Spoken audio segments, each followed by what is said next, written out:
Assalamualaikum warahmatullahi wabarakatuh.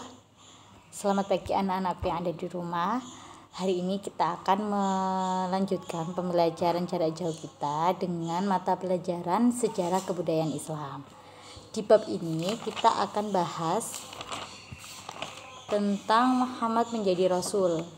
Bisa disimak di LKS SKI bab 3 halaman 34 sampai halaman 40 atau di paket halaman 72 sampai halaman 77. Jadi sebelum Nabi Muhammad SAW diangkat menjadi nabi, Nabi Muhammad sudah hidup di Mekah.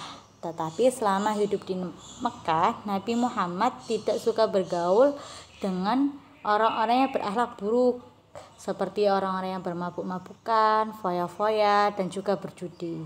Selain itu, Nabi Muhammad SAW juga tidak pernah memuja berhala, matahari, bulan, bintang, pohon, dan air seperti kaum Quraisy pada masanya. Karena merasa risih terhadap kaumnya, Nabi Muhammad sering bertafakur ke Gua Hiro yang berada di Gunung An-Nur. Tafakur yaitu mengasingkan diri, merenung dengan sungguh-sungguh untuk memikirkan jalan keluar.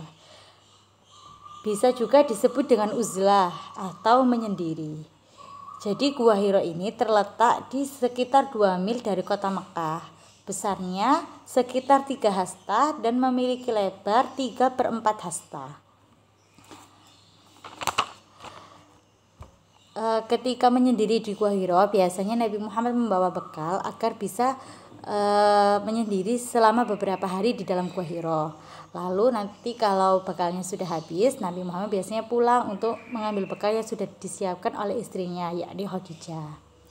Pada suatu malam, hari Senin, tanggal 17 Ramadan, tahun 13 sebelum Hijriah, atau bertepatan dengan tanggal 10 Agustus 610 Masehi, datang seorang malaikat yang membawa wahyu pertama bagi Nabi Muhammad, yakni malaikat Jibril.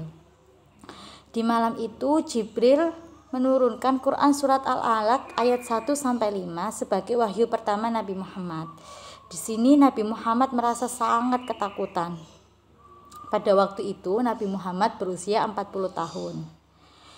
Karena merasa ketakutan itu, Nabi Muhammad pulang dan menceritakan apa yang terjadi kepada istrinya Khadijah dan diajak untuk bertemu dengan anak pamannya atau sepupu Khadijah yang bernama Waraqah bin Naufal. Di sini Waraqah bin Naufal meyakini kalau Nabi Muhammad adalah nabi terakhir yang memang sudah dituliskan di dalam Quran, di dalam kitab Injil. Nah, setelah Nabi Muhammad menerima wahyu yang pertama itu tadi, Nabi Muhammad dalam beberapa waktu tidak bertemu lagi dengan Jibril. Nah, masa kosongnya turun wahyu ini disebut dengan fatroh. Karena wahyu tidak kunjung turun, Nabi Muhammad merasa terjadi kekosongan di dalam dirinya dan merasa apakah wahyu itu terhenti. Ternyata tidak. Datang wahyu yang kedua, yakni Quran surat Al-Mudaththir ayat 1-7. Di dalam Quran surat Al-Mudaththir ini ketika turun, Nabi Muhammad juga merasa kedinginan dan meminta untuk diselimuti oleh Khadijah. Setelah 2 wahyu itu turun, Nabi Muhammad yakin bahwa dia sudah terpilih menjadi nabi yang terakhir.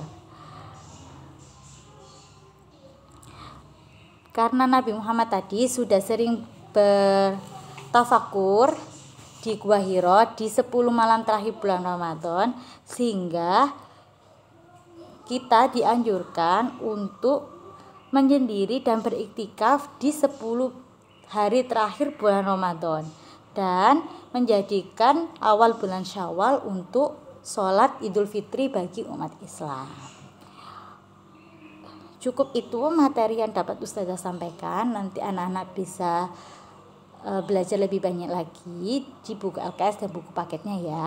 Nanti anak-anak bisa latihan mengerjakan soal di link yang sudah Ustazah bagikan.